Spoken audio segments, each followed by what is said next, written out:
Hey guys, welcome back to the channel, the place where you hear about true stories that teach great morals. I am about to share another interesting story between a couple, and when this incident happened, I was stunned. But I picked some lessons from it, and I am ready to share with you. At the end of this story, you will learn those educational lessons that you will not forget. Let's get to it. You know that moment when someone's arrogance becomes their undoing? I witnessed it firsthand at the Rosewood Grand Ballroom in Seattle, Washington. And let me tell you what I saw that November evening in 2024 still gives me chills. Victoria Chen Bradford stood at the entrance of the most exclusive charity gala in the Pacific Northwest, her $15,000 crimson gown catching every light in the room. She was the wife of Brandon Bradford, CEO of Bradford Tech Solutions, and she'd just made the biggest mistake of her life. She'd invited her mother-in-law, Eleanor Bradford, to the event. But here's the thing. She'd done it as a joke.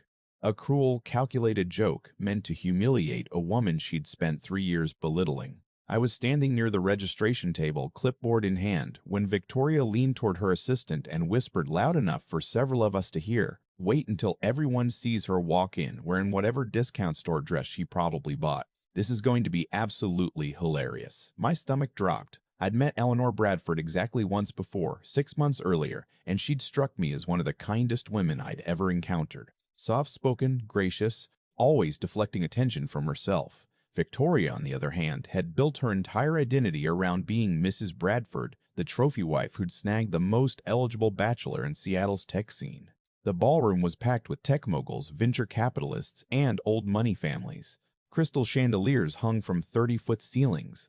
Ice sculptures dotted tables draped in ivory silk. The guest list read like a Forbes magazine feature.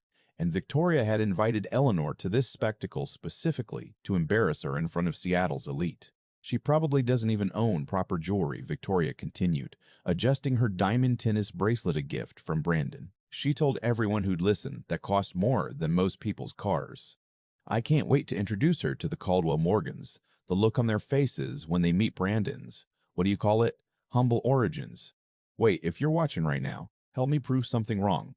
My auntie said I wouldn't even reach 1,000 subscribers. Would I believe stories like this deserve to be heard? Help me show her that these tales matter. Please subscribe to my YouTube channel, and let's keep breathing life into stories that were never meant to stay silent." So, let's continue. The thing about Victoria was that she'd married Brandon 5 years ago when his startup was just taking off. Eleanor had raised Brandon alone after his father died when Brandon was 12. She'd worked 3 jobs, I later learned, to put him through Stanford. Victoria knew all of this, of course.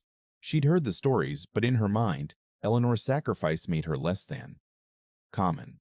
Beneath the world Victoria now inhabited, Brandon stood across the room talking to potential investors, completely unaware of his wife's scheme. He'd been distant lately, Victoria had complained to her friends, too focused on work, too protective of his mother. She decided this public humiliation would remind him where his loyalties should lie. At exactly 7:45 p.m., the ballroom doors opened.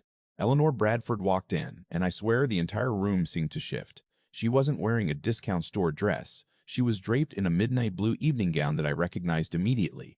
It was vintage Dior, probably from the 1960s, the kind of piece you only saw in museums or on royalty. Her silver hair was swept into an elegant chignon, and around her neck, a string of pearls that caught the light in a way that made my breath catch. I'd seen enough jewelry at these events to know those weren't costume pearls. Those were real. Very real. But it wasn't just what she was wearing. It was how she carried herself. Eleanor moved through that ballroom like she owned it, yet without an ounce of Victoria's desperation for attention. There was something regal about her, something that made people naturally turn to look, then keep looking. Victoria's smile froze on her face. "What the hell is she wearing?" she hissed to her assistant. I watched Eleanor's eyes scan the room until they found Brandon. Her face lit up with genuine warmth. Brandon's expression transformed, too, from businessman to son in an instant. He excused himself from his conversation and started toward her. But before he could reach her, something else happened. James Caldwell Morgan, the patriarch of one of Seattle's oldest and wealthiest families, stopped mid-conversation. His champagne glass actually slipped in his hand, and his wife had to steady it. He was staring at Eleanor like he'd seen a ghost. Then he started walking toward her, fast. "Ellie." His voice carried across the room. "Ellie Bradford, is that really you?" The ballroom had fallen quiet enough that I could hear Eleanor's soft laugh. "Hello, James. It's been a long time." Victoria was gripping her assistant's arm so hard I could see her knuckles turning white. Who is that? Why does James Caldwell Morgan know her? But James wasn't alone anymore. Catherine Caldwell Morgan had joined him, and she was embracing Eleanor like they were old friends. No, like Eleanor was someone important, someone they respected. 30 years, Catherine was saying, her voice thick with emotion. 30 years since you left, and you never called. We've been trying to find you for decades, Ellie. I glanced at Victoria. The color had drained from her face. She was looking around, probably trying to figure out if anyone else was as confused as she was. They weren't, because slowly, like dominoes falling, other people in the room were recognizing Eleanor, and their reactions were all the same. Shock, delight, disbelief. Brandon reached his mother and wrapped her in a hug. Mom, you made it. I wasn't sure you would come. Your wife insisted, Eleanor said gently, and there was something in her tone that made me wonder if she knew exactly what Victoria had been planning. Victoria forced herself to approach, her heels clicking too loudly on the marble floor. She plastered on her brightest smile. Mother, Eleanor, so glad you could join us. You look different. Different from what you expected. Eleanor's question was mild, but I caught the steel underneath it. Before Victoria could respond, James Caldwell Morgan inserted himself into the conversation. Victoria, I don't believe you've been properly introduced to one of Seattle's most legendary figures. This is Eleanor Bradford, formerly Eleanor Westbrook, of the Westbrook family. Ellie, this is Victoria, Brandon's wife. The way he said wife made it sound like a question, like he wasn't quite sure how this marriage had happened. Victoria's smile was starting to crack at the edges. Westbrook, I'm not familiar with the Westbrook Foundation. Catherine interrupted. One of the largest charitable organizations in the Pacific Northwest. Eleanor's grandfather founded it in 1892. Eleanor herself ran it for 15 years before she. Catherine trailed off, looking at Eleanor with something like sadness. Before she left, I was close enough to see Victoria's mind working, trying to recalculate everything she thought she knew. The Westbrook Foundation. I knew that name. Everyone in Seattle knew that name. Everyone in Seattle knew that name. They funded hospitals, universities, arts programs. They had a building at the University of Washington named after them. They were old money, the kind that made new money feel like pocket change. There must be some mistake, Victoria said, her voice higher than usual. Brandon's mother worked as a waitress, a janitor, and a night receptionist. Eleanor finished calmly. Yes, I did. After my husband died and I needed to support my son, I took whatever work I could find. But you had family money, James said, confused. You had the foundation, the trust fund, everything. Why would you... Eleanor's expression shifted to something harder. Because my family gave me an ultimatum when I fell in love with Thomas Bradford. He was a mechanic, working class. They said if I married him, I'd be cut off from everything. No money, no foundation position, no Westbrook name. I chose Thomas. I chose love, and I never regretted it for a second. The ballroom was silent now. Everyone within earshot was listening. When Thomas died, Eleanor continued, I could have gone back. My parents had passed by then, and my brother Peter was running the foundation. He begged me to return, but I had Brandon to think about, and I didn't want him growing up in that world thinking money made him better than anyone else. I wanted him to understand the value of hard work, of humility, of treating every person with dignity regardless of their bank account. She looked directly at Victoria when she said that last part. Brandon's face had gone pale. Mom, you never told me any of this. All these years you said you wanted to work, that you liked being independent. I did want that, Eleanor said gently. And I was independent. I did want that, Eleanor said gently. And I was independent. But I also knew that when the time was right, I'd need to step back into my family role. Peter passed away 2 years ago, Brandon. He left everything to me, the foundation, the estate, all of it. I've been managing it remotely, quietly, because I wanted to see what kind of man you'd become without the influence of that world. Victoria made a strangled sound. And you became a good man, Eleanor continued, her eyes softening as she looked at her son. You built your company from nothing. You treat your employees fairly. You give back to the community. You made me proud. Your company, James interjected, looking at Brandon with new interest. Bradtech Solutions. That's your startup? I've been looking into investment opportunities there. Very impressive growth trajectory. But I was watching Victoria, and she looked like she might be sick, because the math was starting to add up for her, and the sum was catastrophic. Please do not forget to subscribe to my channel and drop a comment that you are enjoying the story. A woman approached our group, Margaret Stevenson, CEO of one of Seattle's largest investment firms. Eleanor Westbrook, I cannot believe my eyes. Do you know how many times I've tried to get a meeting with you in the past 18 months? Your assistant keeps telling me you're not taking appointments.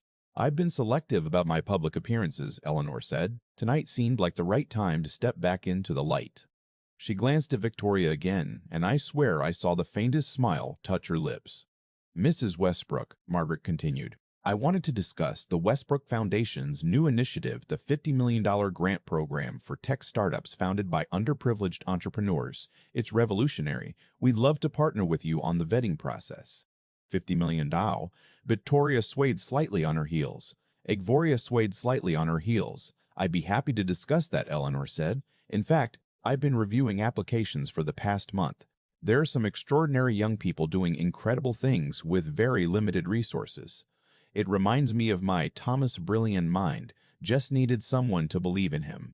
Brandon was staring at his mother like he'd never seen her before. Mom, why didn't you ever tell me about the money? About the foundation? About any of it? Because I needed you to know you could make it on your own, Eleanor said softly. And you did, sweetheart. You built something real, something meaningful without anyone's help. That company is yours, not because of the Westbrook name, but because of your intelligence and dedication. Although, James added with a chuckle, having Eleanor Westbrook as your mother certainly won't hurt when you're looking for investors.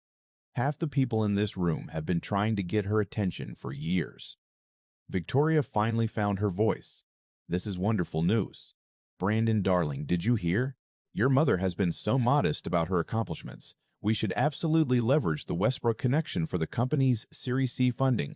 I can already think of at least a dozen ways we can. No. Eleanor's voice was quiet, but it cut through Victoria's babbling like a knife. I'm sorry?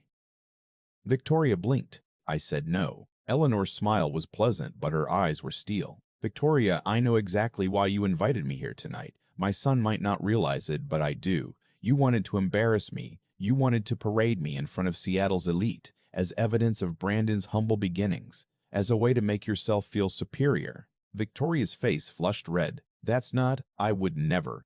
You spent 3 years belittling me, Eleanor continued, her voice still soft but carrying to everyone nearby. You've made jokes about my clothes, my lack of sophistication, my working-class background. You've excluded me from family holidays. You told Brandon that having me around was embarrassing for someone in his position. Brandon's head snapped toward Victoria. You said that? I know I didn't mean. She's twisting things. You told me 3 weeks ago that my mother couldn't come to Thanksgiving because the Hendersons were joining us and it would be awkward to have her there, Brandon said, his voice dangerously quiet. You said she wouldn't know which fork to use. I was trying to protect you. Victoria's composure was crumbling. You've worked so hard to build this company, to establish yourself in this community. Having her around, talking about her waitressing jobs, it makes people question your background, my worth. Eleanor supplied. My value as a human being.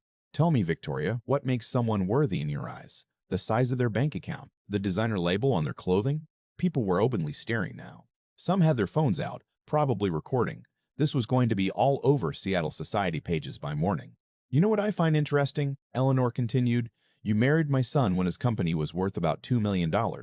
Promising, but not spectacular. Now it's valued at $180 million, and suddenly you're very concerned about appearances, about status, about making sure everyone knows you're Mrs. Bradford. The number hit me like a physical blow. $180 million.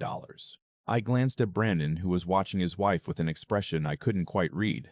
I've watched you for 3 years, Eleanor said. I've seen how you treat service workers, waiters, bladers, valets. I've heard how you talk about people you consider beneath you. And I've stayed quiet because I wanted to give you the benefit of the doubt. I wanted to believe that maybe you were just young, just insecure, and that you'd grow. Eleanor, please, Victoria whispered, not here, not in front of everyone. But you didn't grow, Eleanor continued as if Victoria hadn't spoken. You got worse. And tonight, you decided to use me as entertainment. You invited me here to mock me, to prove to your friends that you'd risen above your husband's humble origins. She stepped closer to Victoria. Close enough that only those of us nearby could hear her next words. So let me make something very clear. I may have spent 15 years working service jobs, but I spent 15 years before that learning how to navigate the world you're so desperate to belong to. I know every person in this room. I know their families, their histories, their secrets. And right now, they're all watching you treat me like trash because you thought I was poor." Victoria's eyes were wide with panic. "But here's the thing about people like the ones in this room," Eleanor said, her voice carrying just far enough. "Real class, real breeding, it's not about money. It's about character. It's about how you treat people when you think they can't do anything for you.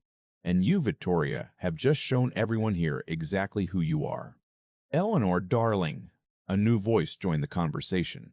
I turned to see Madeline Patton, owner of one of Seattle's most prestigious art galleries, approaching with a warm smile. "I heard you were back in town. Please tell me you're planning to reinstate the Westbrook Foundation's annual arts grant. The Seattle art community hasn't been the same without your family's support." "Actually, Madeline, I'm planning to triple the arts grant," Eleanor said, her demeanor shifting immediately to warm and gracious. "I've been reviewing the foundation's portfolio, and I think we've been too conservative. I want to make a real impact." "Triple?"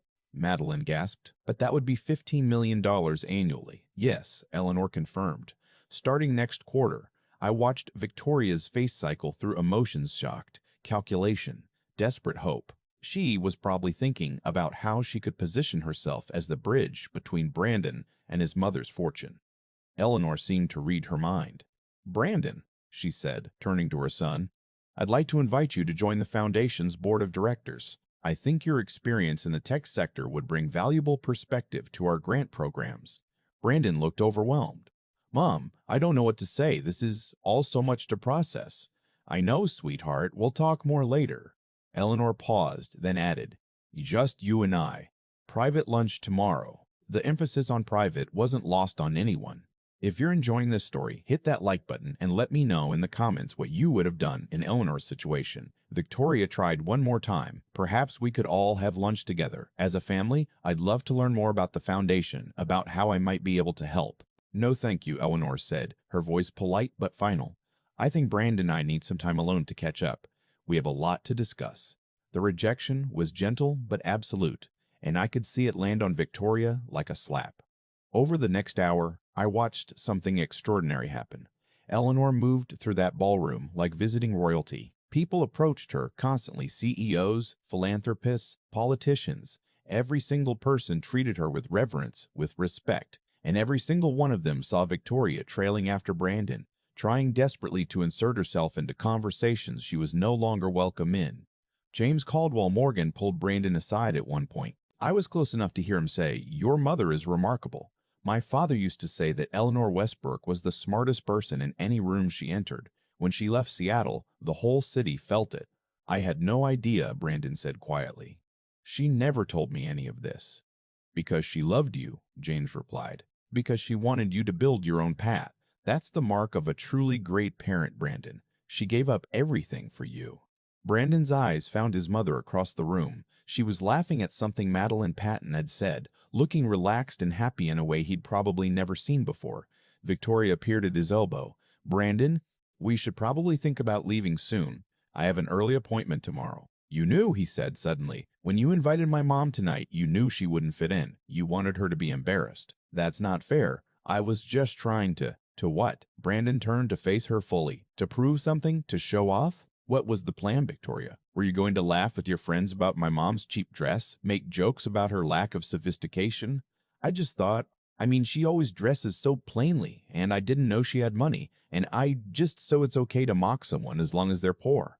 Brandon's voice was rising, and people were starting to notice. "That's your defense?" Victoria looked around frantically, realizing they had an audience. "Can we please discuss this at home?" "We will," Brandon said. "We're going to discuss a lot of things at home." But the night wasn't over yet. Around 9:30, the event organizer took the stage to announce the evening's fundraising results. The gala was raising money for a new children's hospital wing in Tacoma, Washington. They'd hoped to raise $3 million. The total so far was $2.4 million. "We're almost there," the organizer said enthusiastically. "And we have one more very special donation to announce, ladies and gentlemen. Eleanor Westbrook would like to make a contribution to tonight's cause." Eleanor stood and the room applauded. She made her way to the stage with the same quiet grace she'd displayed all evening. "Thank you," she said into the microphone, her voice soft but clear. "When I worked as a night receptionist at Tacoma General Hospital 20 years ago, I saw countless families struggle with medical bills, saw children who needed care their parents couldn't afford. I told myself that if I ever had the means to help, I would. Tonight, the Westbrook Foundation is donating $5 million to the new children's wing. The room erupted in applause. $5 million. She just doubled the entire fundraising goal for the evening, but she wasn't finished. Additionally, Eleanor continued, I'd like to establish the Thomas Bradford Memorial Fund, named after my late husband who believed that every child deserved a chance, regardless of their circumstances. This fund will provide $10 million annually for families who can't afford pediatric care in the Tacoma area. The applause was deafening now. People were on their feet. Eleanor descended from the stage to a standing ovation, and I watched Victoria's face as she realized what had just happened. Her mother-in-law hadn't just proven she belonged in this world. She'd proven she was several levels above anyone else in the room, including Victoria. Brandon was staring at his mother with tears in his eyes. When she reached him, he pulled her into a fierce hug. Dad would have loved that, he whispered. The Memorial Fund. He would have been so proud. He was always proud of you, Eleanor said, every single day. Victoria stood apart from them, looking lost and small in her expensive dress. The party began to wind down around 11 Howley. People were saying their goodbyes, exchanging business cards, making plans for future meetings. I saw at least 15 people give Eleanor their contact information, asking for follow-up conversations about the foundation, about potential partnerships, about opportunities to work together. Victoria tried to approach one of these conversations, and the person, a venture capitalist from Portland, Oregon, actually stepped away from her to continue talking to Eleanor privately. The snub was deliberate and painful to watch. Brandon finally collected his mother. Come on, Mom, I'll drive you home. Where are you staying? The Fairmont Olympic, Eleanor said. But I can take a car service, sweetheart. You should get home to your wife. No, Brandon said firmly. I'm taking you. Victoria can drive herself. Victoria's face went white. Brandon, don't be ridiculous. We came together. We should leave. Drive yourself, Brandon repeated. Mom and I need to talk. He guided Eleanor toward the exit, leaving Victoria standing alone in the ballroom. I watched her look around, probably searching for someone to witness Brandon's rudeness to her, but everyone was studiously looking away. No one wanted to be associated with the woman who'd tried to humiliate Eleanor Bradford. I stayed to help with cleanup and overheard the gossip starting immediately. Did you see how she treated Eleanor? Absolutely disgusting. I always thought Victoria was too focused on status. This just confirms it. Poor Brandon. He had no idea about any of this, did he? Eleanor Westbrook is back in Seattle. Can you imagine? The Westbrook is back in Seattle. Can you imagine? The Westbrook Foundation is going to transform the city all over again. I heard Victoria specifically invited Eleanor to embarrass her. Can you believe the audacity? Well, it certainly backfired. 2 weeks later, I was at a coffee shop in downtown Seattle when I ran into Brandon. He was alone, looking tired, but somehow lighter than he had at the gala. Brandon, I said, approaching cautiously, how are you?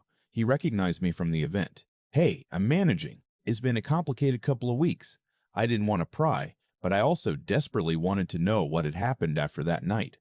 Coffee's on me, I offered. You look like you could use someone to talk to. We sat in a corner booth and gradually he opened up.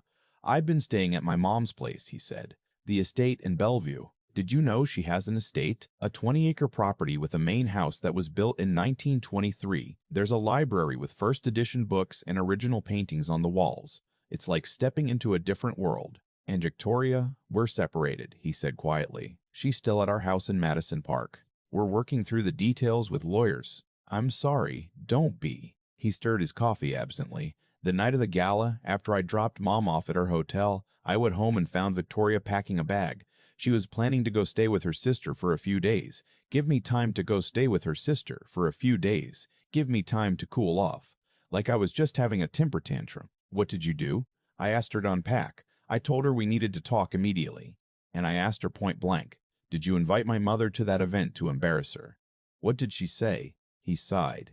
She tried to lie at first, said it wasn't like that I was being too sensitive. But I kept pushing and eventually she admitted it. She said she'd invited Mom because she wanted to prove a point to her friends.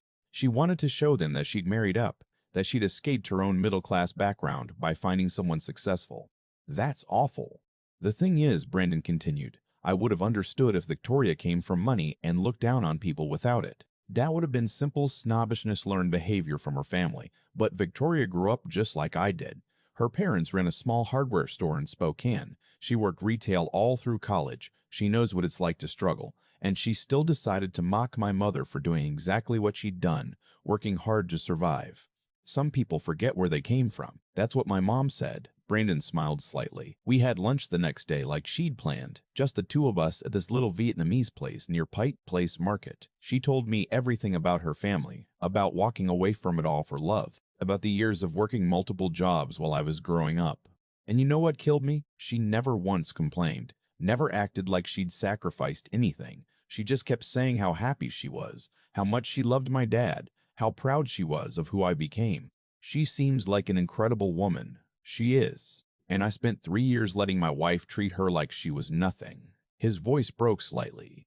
Mom would invite us over for dinner, and Victoria would make excuses. Mom would suggest family outings, and Victoria would say we were too busy. She was systematically cutting my mother out of our lives. And I let it happen because I thought Victoria just wanted us to have our own space as a couple. You didn't know.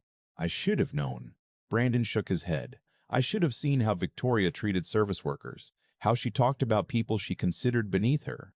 The signs were all there, I just didn't want to see them. We sat in silence for a moment. The divorce is going to be messy, he finally said. Victoria wants half of everything. My lawyers are trying to work out a settlement, but it's complicated because we have a prenup. She signed it before the company took off, when we were both just starting out. She's arguing that the prenup is invalid because I didn't disclose my mother's wealth. But you didn't know about it either. Exactly. My lawyers say her case is weak, but it doesn't matter. She's going to fight anyway. What about the company? That's the interesting part, Brandon said. 3 days after the gala, my mom and I had a meeting with her financial advisors. She wanted to discuss the foundation and how I could be involved, but she also told me something I wasn't expecting. She said she'd been watching my company's growth and she wanted to make an investment, not through the foundation, but personally.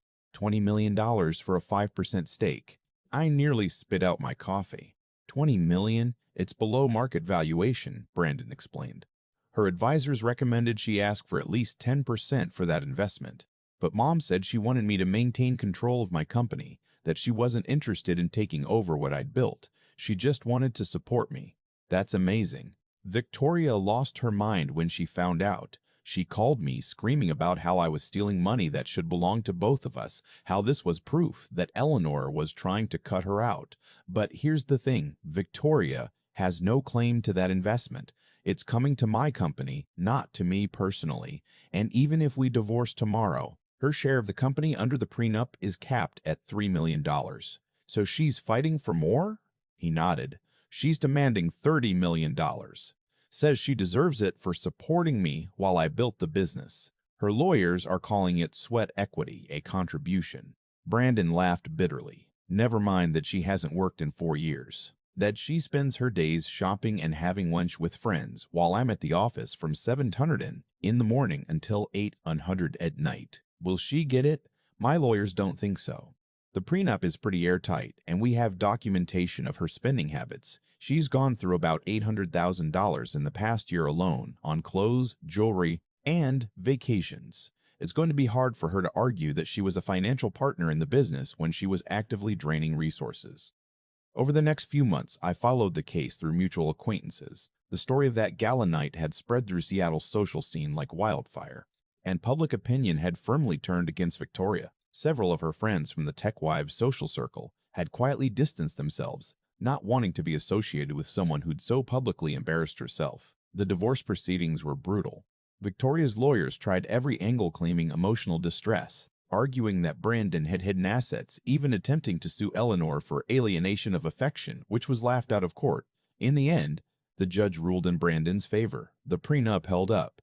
Victoria received exactly what she was entitled to under the agreement, $3 million and the contents of their home in Madison Park. She'd walked into the marriage with almost nothing and was walking out a multi-millionaire, but it wasn't enough for her.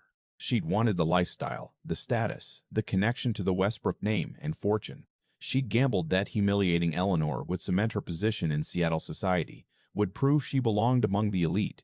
Instead, she'd exposed exactly who she was and lost everything. Brandon, meanwhile, thrived. With his mother's investment and the connections she brought, Bradford Tech Solutions expanded rapidly.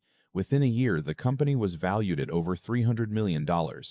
Brandon was featured in Forbes, in TechCrunch, in the Wall Street Journal, but every article mentioned the same thing: how he'd been raised by a single mother who'd worked multiple jobs to give him opportunities, and how he'd built his success without ever knowing he came from old money. The story became legendary in Seattle. Eleanor Bradford became something of an icon, the woman who'd walked away from a fortune for love, who'd raised her son with values instead of privilege, and who'd returned to reclaim her place with such devastating grace. I saw Eleanor one more time about 8 months after the gala. She was at a Westbrook Foundation event, announcing a new scholarship program for first-generation college students. Brandon was there too, looking proud and happy.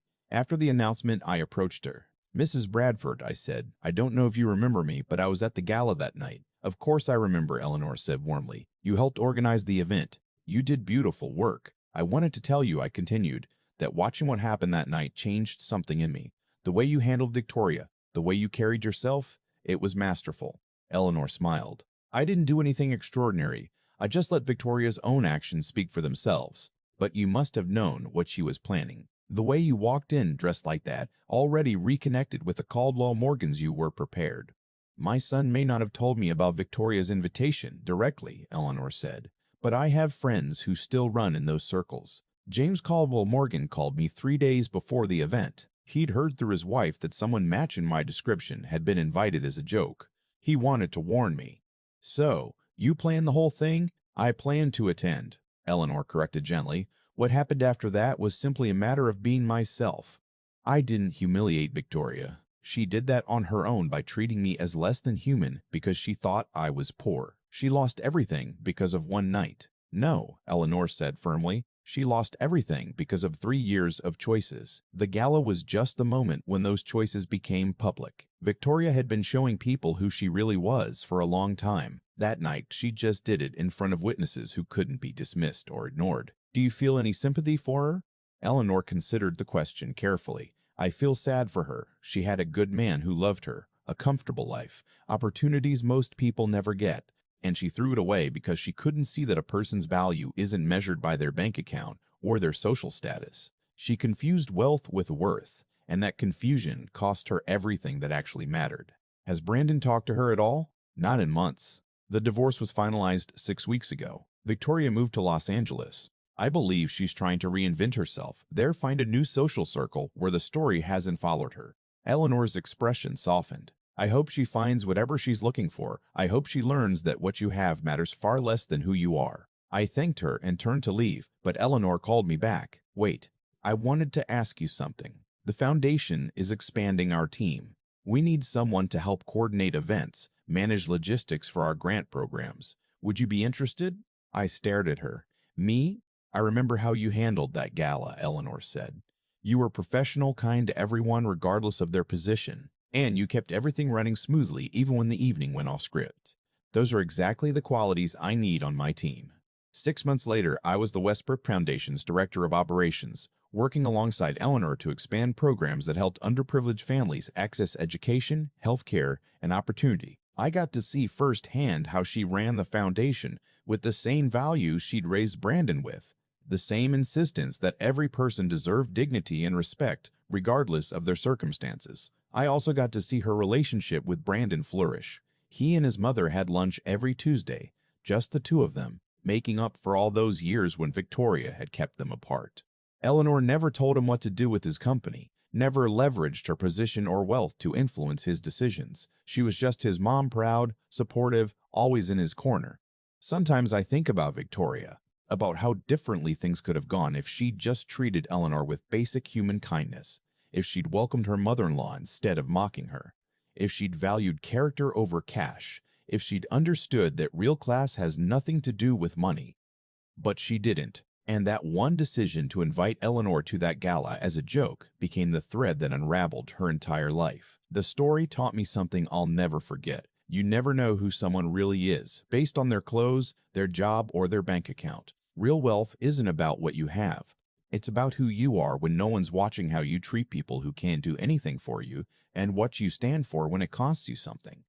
Eleanor Bradford gave up millions of dollars for love. She worked 3 jobs to raise her son. She came back to her world of privilege not with arrogance or revenge in her heart, but with the same quiet grace she'd always carried. She didn't need to destroy Victoria, she just needed to be herself. And Victoria destroyed herself. Sometimes the best revenge isn't revenge at all. It's simply being so genuinely good, so authentically yourself that the people who tried to diminish you end up diminishing themselves instead. If you enjoyed this story, like this video and leave a comment telling me what you thought. And if you're not already subscribed to the channel, please subscribe and hit the notification bell to get alerts for new stories like this one. Thanks for watching, and I'll see you next time.